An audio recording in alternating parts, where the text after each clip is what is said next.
El escritorio. El escritorio hoy se viste de lujo. Yo creo que desde que estamos aquí en el escritorio, recientemente, un proyecto que está en pañales, y yo creo que este es el invitado que yo me siento más orgulloso. Yo, la poca cosa buena que tengo, debo decir que la he aprendido viendo a Francis Blanc y luego lo conocí.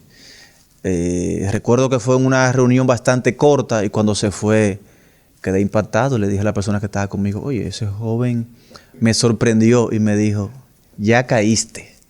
Francis, además de ser un orador, consultor político, un politólogo destacado, municipalista, un especialista en urbanismo, yo creo que sintoniza perfectamente con las carencias que más notamos en los temas de municipalidad, en los gobiernos que hemos visto municipales, independientemente de que sean juntas municipales y municipios, pero en grosso modo el país carece de mucho método científico, de planes estratégicos para gobernar. Las gobernaciones se dan aquí como una improvisación y los políticos, en la mayoría de los casos, porque hay muchas excepciones, aprenden a gobernar en el gobierno.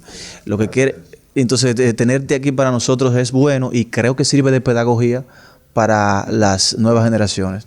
Gracias, Pedro. De verdad que me llena de satisfacción que me invite a tu espacio. Yo soy ¿cómo te digo? Yo siempre quiero estar con tu generación. Que yo puedo decir que es la mía y me lo creen, ¿eh? Pero yo realmente estoy un poquito ya más adelantado a la tuya. Y cuando se trata de este tipo de programa me encanta porque es que yo sé que me estoy comunicando con una población que no necesariamente prioriza la profesionalización de las cosas que hace en muchos casos. Aunque en el caso, por ejemplo, que yo quería decirte eso, que hay mucha gente en contra de los urbanos. Yo me he dado cuenta que muchos de los urbanos están apostando a la profesionalización de su trabajo y están sacando recursos con muchísima calidad. Yo no te digo que no lo dañen en el vocablo, que lo digan, que digan palabras que no son las correctas. Eso yo no te lo digo. Ahora, yo lo veo con la interés, el entusiasmo y la profundidad con la que trabajan proyectos de música urbana y eso a mí me hace sentir muy bien poder estar aquí, poder conversar con todo ese tipo de público. Sí, Francis. Francis, momentos de crisis. El mundo está de rodillas. Una pandemia atenta contra la existencia de grandes imperios. Ha puesto a temblar los grandes imperios económicos. Obviamente, los patios de atrás, como en nuestro caso, tenemos la peor parte porque somos dependientes. Y no solamente porque somos dependientes, o sea, indirectamente no solamente estamos afectados, sino que directamente nos afecta. ¿Cuál sería un primer paso como buque insignia en el manejo político de los casos, en el manejo aterrizado de la situación? Bueno, eso es una pregunta un tanto, Pedro, comprometedora, pero yo quisiera primero verlo desde la perspectiva del ciudadano normal, del ser humano que está en medio de una pandemia. El error más grande sería irte en la noticia de la pandemia. Irte en la noticia de la pandemia es permitir que la pandemia te agobie tanto que no te mate la pandemia, sino lo agobiado que está por lo tanto que hablan de ella. Eso es lo primero. Entonces, pon la noticia de la pandemia allá. ¿Está bien? Entonces, dedícate a la estrategia de los que ya han existido y han sido exitosos, que es que en cada crisis, mientras otros están sufriendo la crisis, ellos están buscando la oportunidad. Dedícate a buscar la oportunidad en medio de la crisis. Lo grande es que la vas a encontrar. Y lo que muchos van a recordar como una pandemia que se llevó gran parte de la humanidad, tú lo vas a recordar como la pandemia que te trajo a ti el éxito. Yo eso lo veo así. Y cuando veo la bomba de Hiroshima y entonces después miro a Japón, digo, ¿pero fue mejor la bomba o fue mala la bomba? Fue malo en el momento por los muertos que trajo, pero entonces cuando dice que Japón de ahí sacó su pensamiento filosófico de que tenía que ir por más en virtud de que lo habían oprimido, entonces tú dices, bueno, pero entonces fue buena para Japón la bomba. Entonces, pero son asiáticos, son ojos chiquitos. Bueno, en el caso de los dominicanos, nosotros somos más duros que cualquiera buscando chance. Olvídate de eso. No, nosotros somos lo único que sí debemos interpretar, que hay que buscar oportunidades. Si tú dices, bueno, ya no se está transmitiendo por Ya no se está haciendo programas presenciales, son muy pocos. Ya no se está haciendo reuniones presenciales, son muy pocas. Bueno, ponte tú a evaluar. Tú eres capaz de desarrollar una aplicación. Es decir, tú búscate una forma. Algo tiene que haber que te beneficie. Ahora mismo, hazte una compañía de delivery. Agarra a tus 5 mejores amigos y decirle, vamos a tomar todos un motor. Yo voy a poner una cosa. Y nosotros nos vamos a sentar en Megacentro ya, en tu municipio, que te gusta mucho. Nos vamos a sentar en Megacentro y nosotros vamos a dejarle dicho a todos con una tarjetita que nosotros tenemos delivery. Y así tú y yo vamos a empezar. Porque es que nunca una empresa de delivery ha ido a reunirse primero con el cliente antes de ofrecerle el servicio. ¿Se entiende? Claro, se entiende. Cuidado, puede que estemos diciendo mucho desde aquí, muchas ideas, ¿verdad? Pero puede que sea una idea interesante. Es un aporte, una obra social navideña. Pero no sé si te das cuenta, puede que sea una idea interesante. De repente tú haces esta cosa de envío y empiezan a enviar y la gente empieza. Entonces tú empiezas a ubicarte dentro del proceso de la pandemia y a sacar fortalezas de las que hoy para todos son debilidades. Así es como yo lo veo, así es como veo la pandemia, ¿oíste? Y eso, que como dicen por ahí, soy un sobreviviente del COVID. Sí. Sí, de verdad, el COVID me dio muy duro a mí. Pero logré rebasarlo. Y al lograr rebasarlo, digo, pero mira, soy un sobreviviente. Entonces, me agarro de eso para hacer muchas cosas que no había hecho. y lo tomo para animarme más y para leer más. Ahora, en esta pandemia, mucho audiolibro porque tengo los ojos medio, qué sé yo. Entonces, los audiolibros, mucha gente dice que no le gusta leer, pero es porque el libro lo cansa. Hermano, váyase al audiolibro. Es la otra forma de lectura. Bueno, quitándole el salvavidas al gobierno, yo no sé. Es verdad, me pediste un enfoque de esa perspectiva, pero está bien. Pero eso fue intencional, Francis. Yo sé que eso fue intencional. Francis, pero déjame decirte, yo seguro me equivoqué, pero yo vi al gobierno en transición manejando el posicionamiento mediático perfectamente. Cambió después de que Mártires Germán, ¿cómo que llama? La que dirige el DICON, esta muchacha, la alta. Germán, ¿cómo se llama? La señora directora Mártires de Germán, comunicación del gobierno. De Chevrenay, la del show, la de la chelcha, ¿cómo se llama esa muchacha? No, doña Milagro. Milagro Germán. Milagro Germán, cuando tomó eso, yo lo vi como si le estuviéramos dando perlas a los cerdos. Porque en la transición, parece que estaba asesorado el presidente o el gobierno que iba a tomar posesión, el gobierno electo, perfectamente. Incluso yo vi el orden de los Twitter, que todo estaba enfocado a la hora correcta. Incluso cuando confirmó a el gobernador del Banco Central, los siguientes Twitter fueron de su equipo económico. Y cuando habló de las 32 mujeres que iban a gobernar la provincia, eso fue porque la semana entera estuvo dando decretos de varones. O sea, yo vi un trabajo que dije, o hay un consultorio internacional o ahí está Francis Blanc. Pero a partir del 16 de agosto hemos visto un gobierno loco. Hemos visto como unas estrategias bastante extrañas. Entonces, se está manejando bien el posicionamiento y el tema de comunicación en el gobierno, Francis Blanc. Quien diga que no hay falencia está cometiendo un error de entrada. Hay falencias importantes y tú hacías una referencia que es probablemente el primer espacio con el que tú puedes comparar el modo de comunicar del actual presidente, y es justamente la transición. ¿Qué sucede? Bueno, yo tengo un profesor que responde al nombre de Mauricio de Bengochea, que ha sido el asesor de Luis durante esta campaña. Ese sí es bueno. Don Mauricio estuvo dirigiendo todo este tiempo todos los temas con un gran equipo. Bueno, ese gran equipo, luego de la transición, ha concluido su contrato. Al concluir su contrato... Que supongo que era jugoso, era bueno. Bueno, normalmente el consultor trabaja del día al 15% del costo de la campaña. Entonces, Mauricio es una persona con un nivel de conocimiento y un nivel de control de ese tipo de acciones. Por tanto, tú puedes estar seguro que ese nivel de coordinación que había en los Twitter, en la secuencia de Twitter, en cada una de las emisiones y la comparecencia incluso del propio presidente, tenían que ver con la dirección de Mauricio de Bengochea. Luego de eso, se ha asumido el gobierno. Pero es que hay algo importante, Pedro. Una cosa es la oposición, o una cosa es la transición y otra es el ejercicio gubernamental. El ejercicio gubernamental pasa siempre por copar la mente de la gente. Y si te agarra el funcionario y te lo mete al cargo, y al metértelo al cargo, él se olvida de la condición de comunicador, de ser humano, de dominicano, se olvida de todo y se considera una especie de demiurgo, Un demiurgo es un equidios, un tipo que, no, espérate, que yo tengo un decreto, y se le hace hacia la corbata, ¿tú entiendes?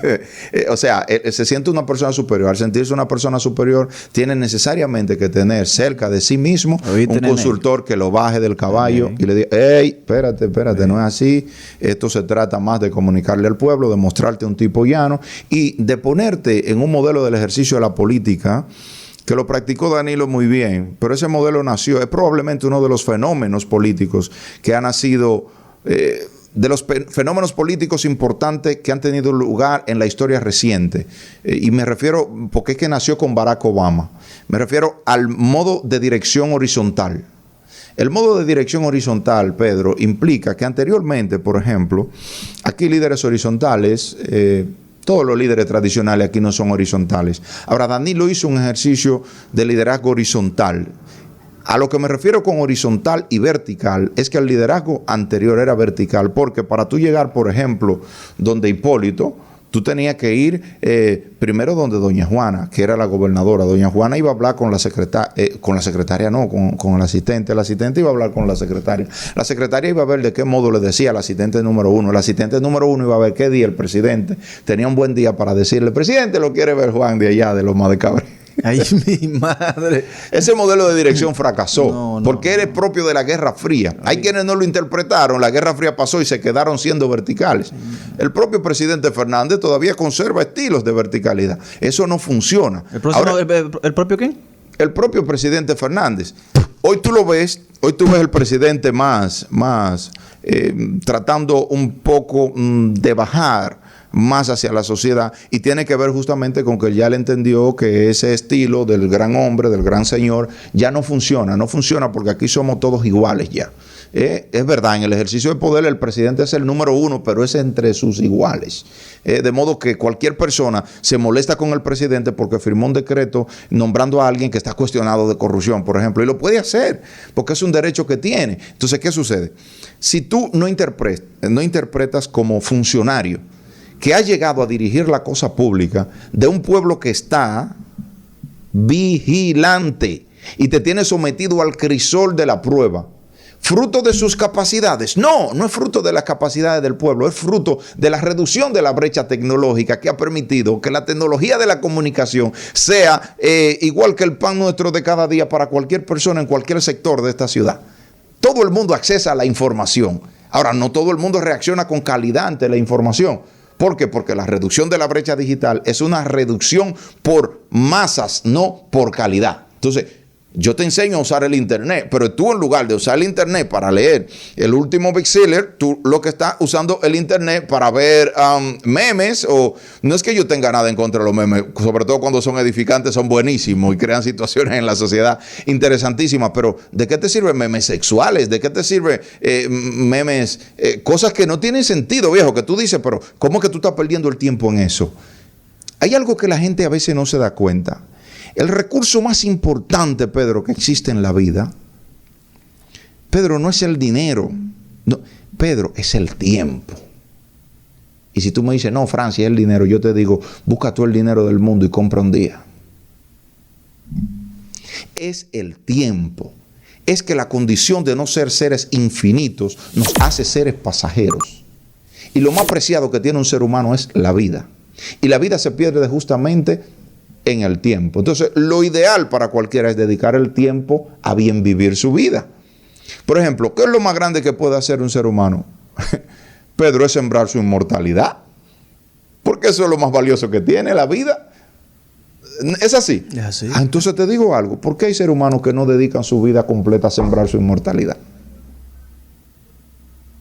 Cualquier explicación, cualquier parecido que eso se te dé a por qué Juan Bosch se entregó, a por qué Balaguer se entregó, a por qué Peña Gómez se entregó.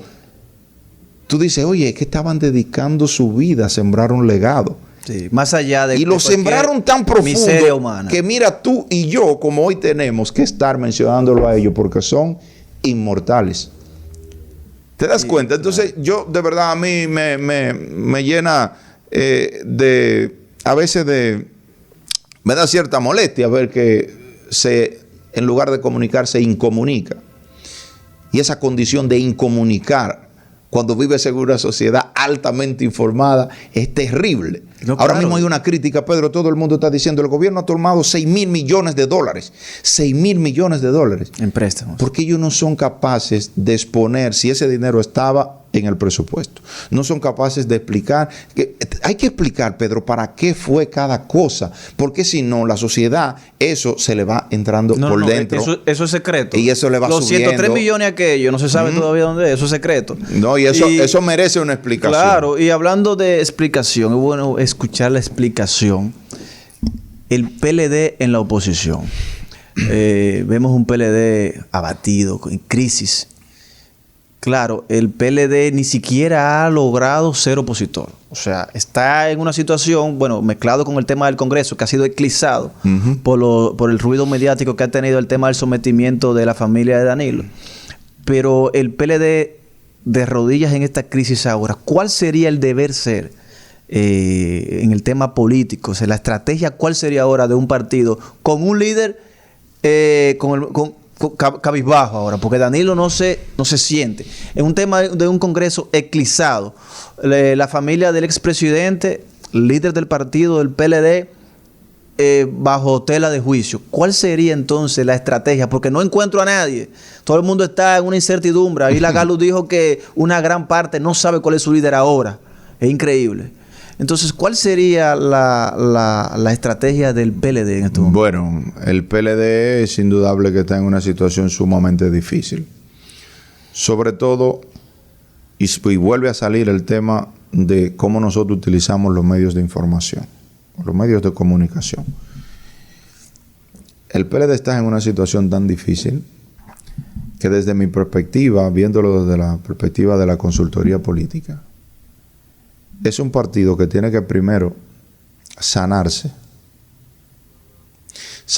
para después ir a pelear o hablar de las enfermedades que tienen otros partidos. Pero hay un tema fundamental en todo esto, Pedro, que tiene que ver.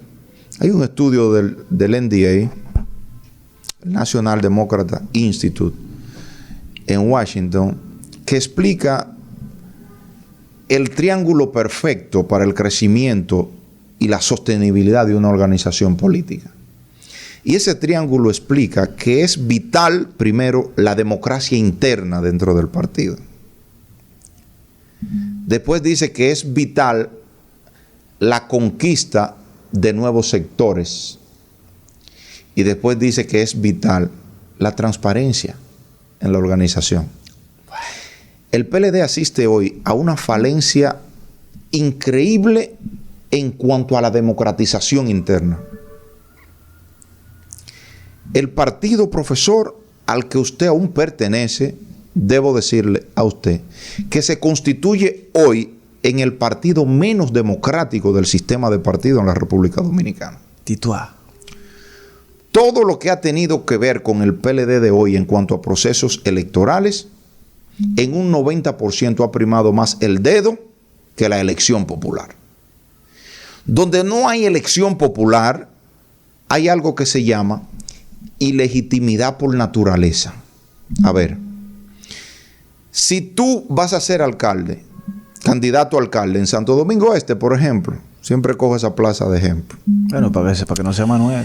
En Santo Domingo Este, 3 candidatos van a ser electos.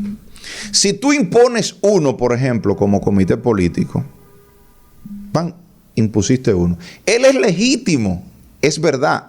Pero ¿qué pasa? Que la naturaleza de él, para que sea genuino, está vinculada a la elección popular. Entonces, si tú no lo elegiste con el pueblo, definitivamente, entonces él no es legítimo en naturaleza. ¿Se entiende? No está socialmente legitimado. Entonces eso implica que cuando vas al proceso electoral te encuentras con una muralla.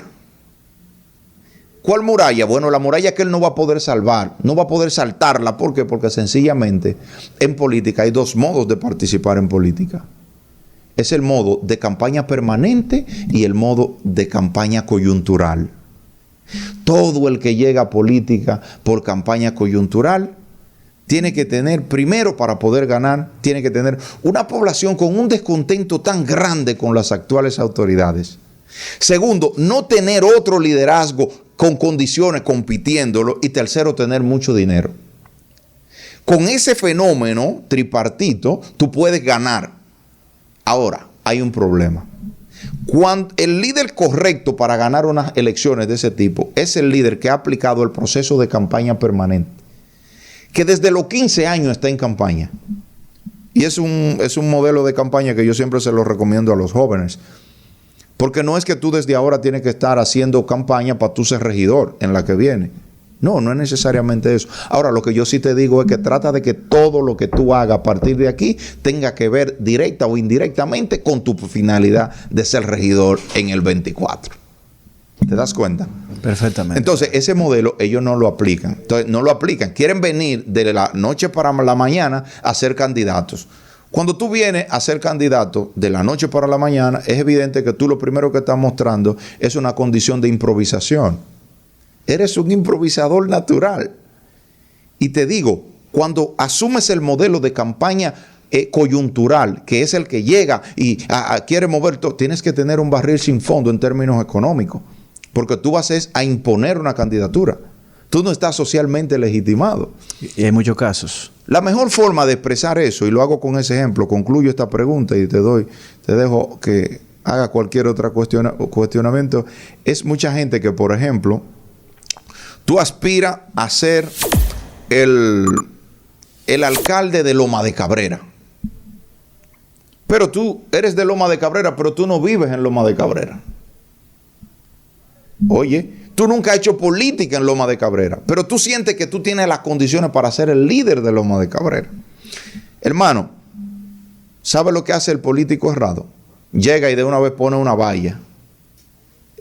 Juan Pérez, alcalde, para trabajar. ¿Qué va a pasar con esa valla, Pedro? Mira, esa valla la van a romper, esa valla la van a tirar aceite quemado, esa valla le van a hacer de todo. ¿Tú sabes por qué? Porque el pueblo no te siente suyo. Vamos a ver el caso contrario, político de campaña permanente. Puso una valla. ¿Qué es esa valla para la gente? Míralo ahí, yo sabía que él se iba a tirar porque es que él lo ha hecho bien. Tiene mucho tiempo trabajando con nosotros en esto. Y tú sabes lo que hace la gente, que en lugar de ofender la valla de ese señor, la defiende. La defiende.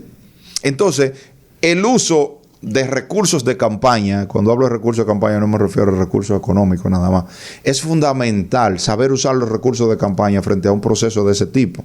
Es que tú tienes que saber usar la comunicación, tienes que saber comunicar, tienes que vender un mensaje antes de ir al territorio. Si llegas al territorio y después vendes el mensaje impacta menos porque ya la gente te vio y vio con lo que tú dices. Ahora, cuando suelta el mensaje adelante, lo viraliza y tú llegas, entonces la gente dice, caramba, Pedro, te estaba esperando, me encanta ese mensaje que tú has dicho en la campaña. Claro. Y qué sé yo quisiera ver cómo yo y mi familia nos sumamos a tus objetivos. Claro, excelente, Blanc. Y debo decir, a propósito de que mencionaste el PLD, que para las nuevas generaciones, yo creo, a propósito de que crisis es oportunidad, este es el momento para las generaciones nuevas, para los jóvenes y para los que no están en el PLD, o sea, para los jóvenes que no están, que quieren involucrarse en eso, que tienen participación en las redes, opinan, pero no han pensado o no han visto la brecha. Este es el momento para involucrarse en política. Y en el PLD sobre todo, porque un partido en crisis, en constante evolución, este es el momento, esta es la oportunidad. Bueno, en mi punto de vista, no precisamente palabra de Dios, pero eso que tú hablabas, por ejemplo, porque yo siempre he visto que la política como pedagogía es atractiva para los jóvenes, pero lo ven como complicado, lo ven como algo bastante de una élite, de una logia específica, como una logia masónica. Estoy de acuerdo con pero la realidad es, y sobre todo con lo que ha pasado con la ley de partido, que quizás no es la perfecta, pero abre la puerta mucho más de lo esperado. Es la que tenemos. Con esto de las primarias abiertas, yo creo que este es el momento de la esperanza de esa generación. Quisiera tu opinión sobre ese tenor. No solamente para PLDistas, para cualquier proceso. Yo estoy de acuerdo contigo y bueno, así comenzó la entrevista, donde yo te digo que en la crisis lo que hay es que buscar oportunidades. Sin embargo, hay una cosa muy interesante, Pedro, y es que es duro cuando las direcciones de los partidos políticos tradicionales no han entendido lo que tú acabas de explicar. Si no hay una coherencia entre lo que piensa la dirección, por ejemplo, del PLD y lo que piensan los jóvenes que quisieran ahora entrar al PLD, Sencillamente esos jóvenes van a ir a sufrir grandes decepciones. Y les digo algo, el joven de hoy no es igual que el joven de ayer. El joven de ayer te lo intentaba 3 veces. El joven de hoy te lo intenta 1 y si no le diste espacio se va y hace otra cosa o se va para otro partido. ¿Tú sabes por qué? Porque le importa poco. Sobre todo porque si de algo está tildado un político en la República Dominicana solo por el hecho de decir que es político, es que es un corrupto. Y al joven eso no le gusta. De hecho, el joven es el principal cuestionador de eso. Entonces, en definitiva, es verdad. Hay oportunidades para que los jóvenes puedan entrar. Pero cuando tú ves lo que se está haciendo como Congreso, cómo se está haciendo el Congreso, cuáles son las comisiones que coordinan el Congreso, cuando tú ves el autocrítica, a ver, la autocrítica que se está haciendo el PLD, tú dices, pero ven acá, entonces lo hicimos todo bien. Es porque no nos criticamos. Y si algo nos están demostrando... El PLD hoy en día no ha hecho una evaluación del proceso. A eso me refiero. Si algo nos están demostrando a nosotros la continuidad de los hechos, la casuística, lo que está sucediendo incluso en términos jurídicos en este país en este momento, es que el PLD debe revisarse. Sí. Y yo te pregunto, ¿se ha revisado? No se ha revisado. No, entonces por eso la sociedad no le respeta sus planteamientos de críticas de oposición. A propósito de eso, Charlie Núñez, miembro del Comité Central, es una persona que para mí ha sido un maestro en ese aspecto. Ajá. Antes de ayer, me parece, unas palabras que están en Twitter. Yo quiero leer ese Twitter para escuchar tu opinión sobre ese Twitter de Charlie Núñez, que sigue la continuidad de eso que tú has mencionado. Dice, el PLD le enseñó a los jóvenes a tener sentido crítico, a pensar, y hoy en día le molesta la disidencia y las opiniones de esos jóvenes. ¿Qué opinión te merece? Bueno, papá, mira, Charlie es probablemente una de las personas más destacadas en el ámbito del ejercicio de la política profesional dentro del Partido de la Liberación Dominicana.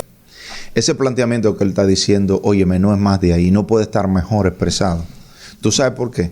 Porque lo que él está diciendo, que el PLD le creó las condiciones de que ellos sean críticos, es justamente que nosotros fuimos como partido, y ahí me incluyo, quienes de algún modo ayudamos en la reducción de la brecha digital. Permitimos que el joven se capacite. Hay algo aquí que nadie recuerda, pero en el año 98, Leonel Fernández Reina, en Puerto Plata, le hizo un llamado a las personas diciéndole, yo necesito que todos vayan a los liceos y que se formen, porque en el nuevo modelo de sociedad, quien no haya estudiado no va a tener la más mínima oportunidad de avanzar. Eso a mí nunca se me ha olvidado. Desde esas reformas propuestas por Leonel Fernández a partir del 96, desde la apertura de los liceos nocturnos, desde todo aquello empezó un proceso enorme que trajo consigo este nuevo modelo de sociedad. Una sociedad en ejercicio pleno de sociedad del conocimiento y tecnología de la información, sobre todo de acceso a la comunicación a través de la tecnología de la información. Y esa sociedad tiene una capacidad crítica enorme. Entonces, obvio, lo que dice Charlie es lógico. Si tú como organización política le permitiste que ellos hoy tengan capacidad crítica, debiste hacer 2 cosas. Primero, prepararte para escuchar la crítica y también debiste prepararte, tú sabes que para hacerlo tan bien que no existieran las críticas de ese tipo que existen hoy. Bueno, yo creo que con esas últimas palabras de Francis Blanc, que quisiéramos disecarlo aquí y tenerlo en el escritorio todas las veces que se pueda. ¿Qué pasa? No, tú me hablaste del tema de los logros míos en la campaña pasada y yo te voy a decir algo. Los logros míos puede que no sean logros exclusivamente míos, pero en el proceso pasado ganamos un senador, ganamos 4 diputados. Y es malo. En las municipales, por supuesto, ganamos 8 alcaldes y ganamos 5 directores de distritos municipales. Se trata de mi empresa. Esa DGI neuroestratégica. DGI está contento. Sí, ellos... DGI le va bien conmigo. Y a veces le va mal porque yo mucho pago los recibo en especie. Y normalmente lo pago en especie, ¿verdad? Tú no tienes modo de grabarlo en términos impositivos, pero para que tú sepas que eso es lo que nosotros hemos estado haciendo. Nuestra formación en el ámbito de la consultoría nos da mucha facilidad, sobre todo en un escenario político nacional cargado de improvisaciones y de gente que gasta mucho dinero en campañas y que al final se pone la mano en la cabeza, dice cómo fue que lo gasté, y todo se trata justamente de que asisten a la improvisación en lugar de asistir a la profesionalización de la política, que es probablemente el camino más certero que tú tienes hacia el éxito en el ejercicio político electoral. Francis, entonces tú estás facturando más que Belarminio. Bueno, a ver, Arminio, yo lo respeto muchísimo. Yo no sé por dónde andan las facturaciones de él, pero soy un joven consultor político que he logrado abrirme paso en el país sobre la base de una práctica de consultoría responsable y sumamente dedicado a hacer las cosas bien hechas. Gracias, Francis, hermano, maestro, y esperamos verte de nuevo aquí con esta cátedra que seguro que va a servir de plato fuerte para hasta Reyes en el escritorio. Bueno, yo me preocupa porque hay una pregunta que se quedó solapada y está en mi chip.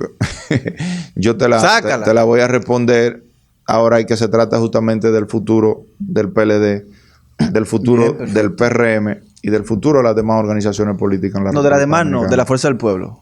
Porque yo he visto, déjame decirte, yo lo tenía pensado para otro programa, para no abrumar, pero he visto que quien está haciendo mejor el trabajo de reclutamiento, captación, como cual sea el término político mejor, es la Fuerza del Pueblo. Sí, o sea, Leonel creo que logró llevar a Danilo a su terreno, que es el posicionamiento mediático. Leonel, que no hablaba, de repente la Fuerza del Pueblo hablaba todos los días. No, y Leonel tiene una enseñanza muy grande, que es que él perteneció a una organización política que murió de poder.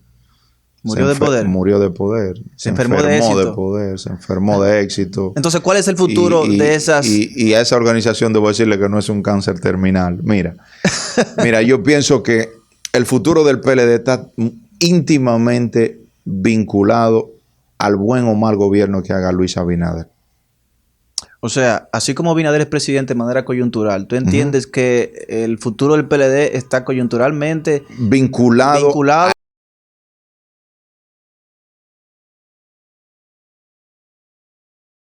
a el danilismo o el PLD?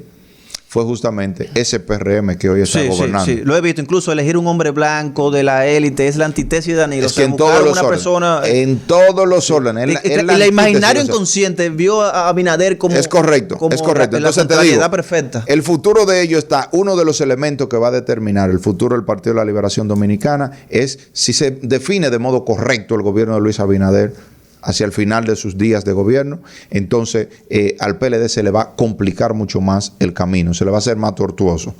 Si Luis fracasa, el PLD pudiera todavía parecer una opción aceptable, pero oye, ¿cómo? Sí y solo sí hace las reformas partidarias necesarias que permitan que nuevas generaciones asuman la dirección de esa organización. Este país no tolera un rostro de los que están ahí, que ya se les vinculó al funesto modo de gobernar, desoyendo el objetivo particular de la sociedad de que haya transparencia. Eso hizo muchísimo daño, desoír. Creerme que soy, tú sabes. Claro. ¿Te acuerdas del narcisismo? Eso no funciona. ¿Por qué? Porque el liderazgo, por mandato ya global del modo de vivir de esta sociedad, tiene que ser horizontal. Y esa horizontalidad implica que tiene que haber transparencia y que tú tienes que escuchar el pueblo. Esa horizontalidad implica escuchar la población. En el caso del PRM, Luis, de mi punto de vista, tiene una buena intención de hacer un gran gobierno. Un gobierno loco. Pero Luis tiene un problema que está en el génesis del PRM. Es un problema que está en los genes del PRD. Porque el PRM no es más que un derivado del PRD. Hay una herencia genética. Esa herencia genética, ellos apuestan a la división cuando uno no puede ser. Y eso es un problema muy grande para Luis. Por eso a veces lo veo tomar medidas de 4 años. Yo lo he visto. Lo he visto como toma medidas que están vinculadas más a un ejercicio de gobierno de 4 años que de posibles 8 años que le tocan constitucionalmente le toca la posibilidad de reelegirse. Entonces, ¿qué pasa? Que fruto de una negociación entre Hipólito y Luis ha tenido que ceder una gran parte de su gobierno a Hipólito, y en esa forma de ellos dos tener el gobierno dividido para los fines del ejercicio del poder, pudiera en algún momento eso significarle a Luis un tremendo problema. ¿Por qué? Porque todos aquí estamos claros cuando vemos a David haciendo su gestión de ministro de Turismo y lo vemos distante del quehacer del ministro de Turismo, sino más bien predicando no, y un liderazgo toma con olor a presidente. Sí, él desaparece cuando el gobierno toma medidas Entonces, populares. cuando tú ves eso y también mira cómo Carolina hoy es alcaldesa, porque si tú quieres, tú lo puedes coger como primicia. Tú sabes que Carolina es alcaldesa fruto de una negociación en la que sacrificaron a Domingo Contreras.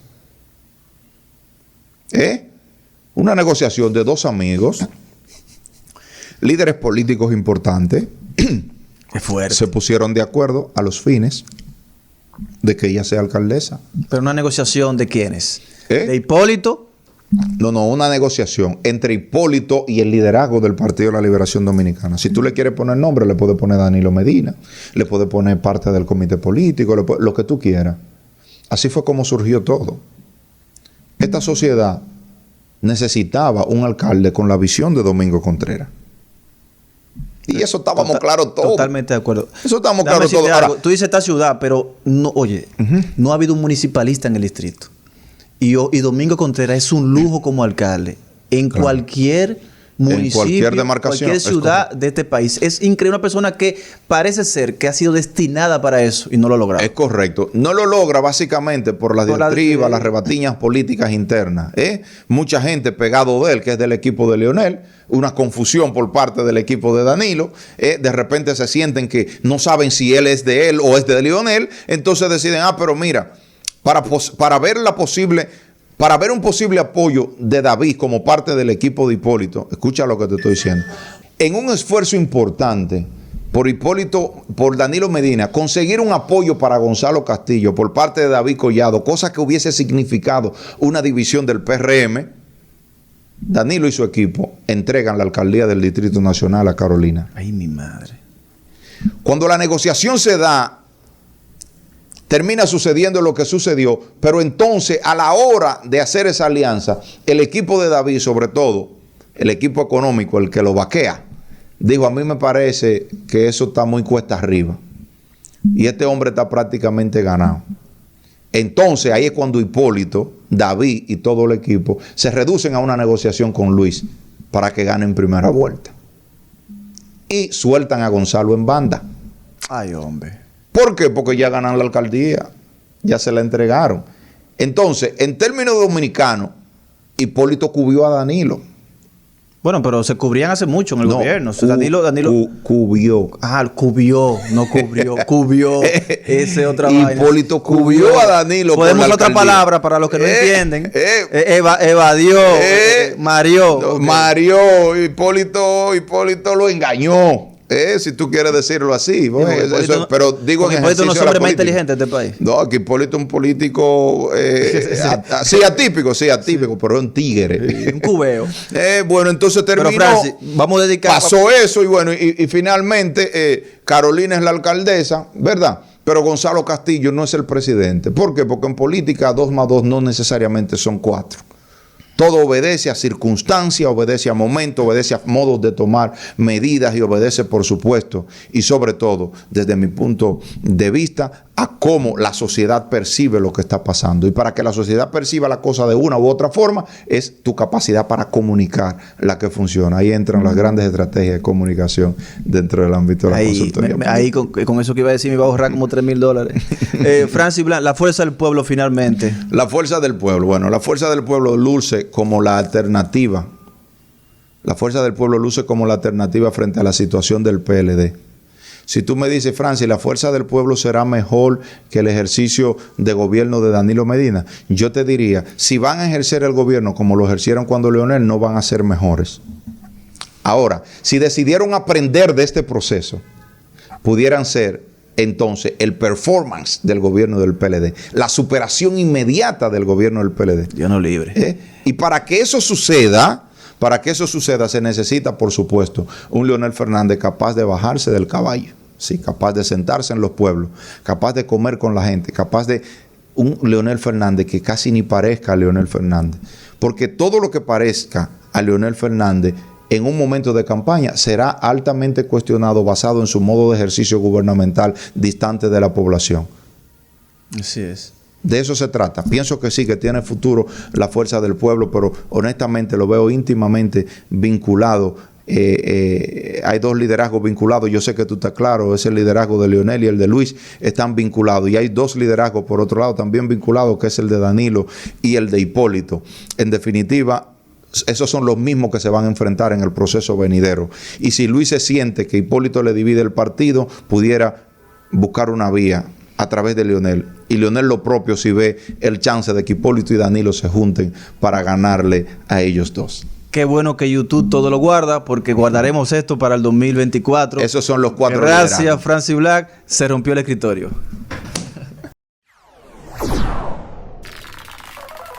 El escritorio.